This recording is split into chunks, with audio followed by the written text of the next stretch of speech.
Indian idol 13 में आपने एक कंटेस्टेंट को ऑडिशन देते देखा होगा जिसका नाम है विनीत सिंह। विनीत सिंह को आप इससे पहले सारेगामा 2005 में देख चुके होंगे। वो फर्स्ट रनर अप थे और देवोजीत ने उनको हराया था। बावजूद उसके हिमेश रेशमिया ने उनका साथ दिया था और वो उसके बाद कई सारी फिल्मों में भी गा चुके थे और स्टेज शोज करने लगे थे। तो विनीत के फेल्योर का क्या कारण है, क्यों वो फेल हुए, कहां से वो बिलोंग करते हैं, कैसे उन्होंने अपनी जर्नी की, आइए आपको सब कुछ बताते हैं। तो दोस्तों, आपको विनीत के बारे में मुझसे अच्छा कोई नहीं बता सकता क्योंकि विनीत हम लोगों के बहुत करीब था। आपको बता दें कि वो लखनऊ से बिलोंग करता है। आपने ऑडिशन में सुना भी होगा कि वो लखनऊ लौटने की बात कर रहा था। विनीत जब 6-7 साल का था तो उसको आनंद म्यूजिकल ग्रुप एक हुआ करता था लखनऊ में। उन्होंने विनीत की खोज की थी और उन्होंने कहा भी कि मैं एक छोटा सा बच्चा ढूंढ के लाया हूँ जो बहुत कमाल का गाता है। उसके बाद धीरे धीरे विनीत ने लखनऊ में लाइमलाइट में आना शुरू कर दिया था। कई सारे ऑर्केस्ट्रा वाले उससे गवाने लगे थे, कई सारे कंपटीशन में भी वो भाग लेता चला जा रहा था। उसके बाद लखनऊ महोत्सव में विनीत ने पार्टिसिपेट करना शुरू किया और जितने भी कंटेस्टेंट होते थे उनको वो बंदा हरा देता था और हमेशा फर्स्ट प्राइज जीत के जाता था। आपको एक बात और नहीं पता होगी कि हर्षित सक्सेना भी लखनऊ से हैं जिन्होंने गाना गाया है हौले दिल तुझको सुनाता दिल मेरा यूं डूब जाता।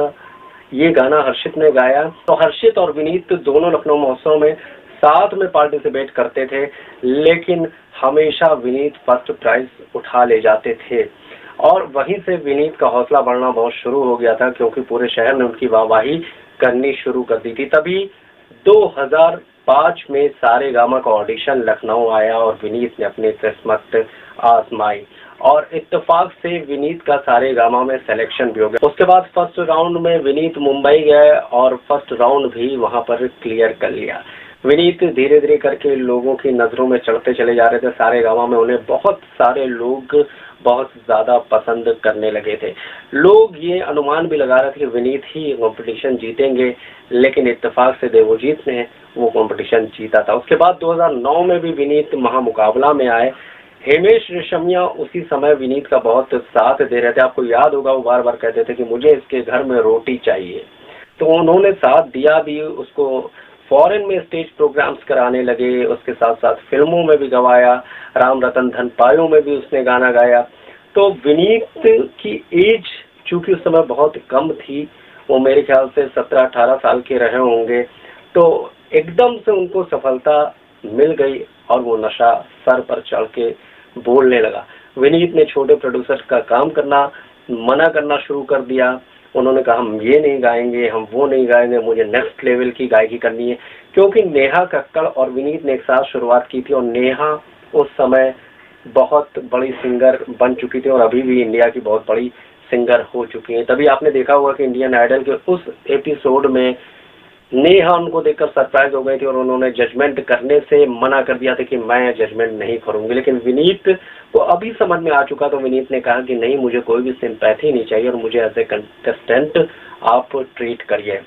और शायद इंडियन आइडल से अच्छा कोई प्लेटफॉर्म हो भी नहीं सकता था दोबारा लोगों की नजरों में लाने के लिए विनीत के लिए।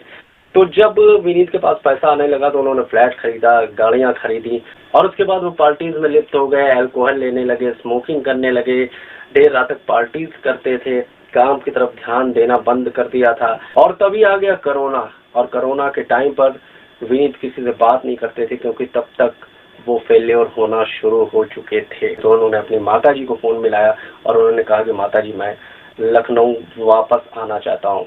माताजी ने कहा कि बहुत बहुत स्वागत है, लेकिन तुमने इतनी लंबी जर्नी की है, तुम माइक पर जब होते हो तभी जिंदा लगते हो। और ऐसा उन्होंने बोला भी है, उस एपिसोड में आपने देखा ही है। और बस यही कारण था कि उन्होंने फेल्योर का मुंह देखा क्योंकि वो नशे में चूर हो गए थे, सफलता के नशे में वो चूर थे और अभी वो फिर से स्टार्टिंग लेना चाह रहे हैं। और मुझे लगता है कि शायद वो बहुत मजबूत कंटेस्टेंट बन के भी उभरेंगे क्योंकि उन्हें रिकॉर्डिंग का आइडिया है, उन्होंने प्लेबैक सिंगिंग भी की है, उन्होंने स्टेज प्रोग्राम्स भी किए हैं। तो कितना भी आदमी भूल जाए लेकिन अपना एक्सपीरियंस नहीं भूलता है। तो अभी आप लोग फिर से विनीत को सपोर्ट करिएगा, अभी उनको समझ में आ चुका है और शायद देखिए कि वो इंडियन आइडल में अब कड़ा मुकाबला हो चुका है, तो इस बार कितना ऊपर जाते हैं कि नहीं जाते हैं, फिर फेल्योर का मुंह देखते हैं कि नहीं देखते। अच्छा, कई लोगों ने ये भी कहा कि इंडियन आइडल जो होता है वो स्क्रिप्टेड होता है, तो सब कुछ नाटक है। मैंने कहा नहीं, स्क्रिप्टेड हो सकता है, लेकिन ये हकीकत है कि विनीत फेल्योर हो चुके थे, इसीलिए वो इंडियन आइडल में दोबारा आए हैं, ताकि लोग उनको पहचान सकें और फिर से वो मुकाम दे सकें।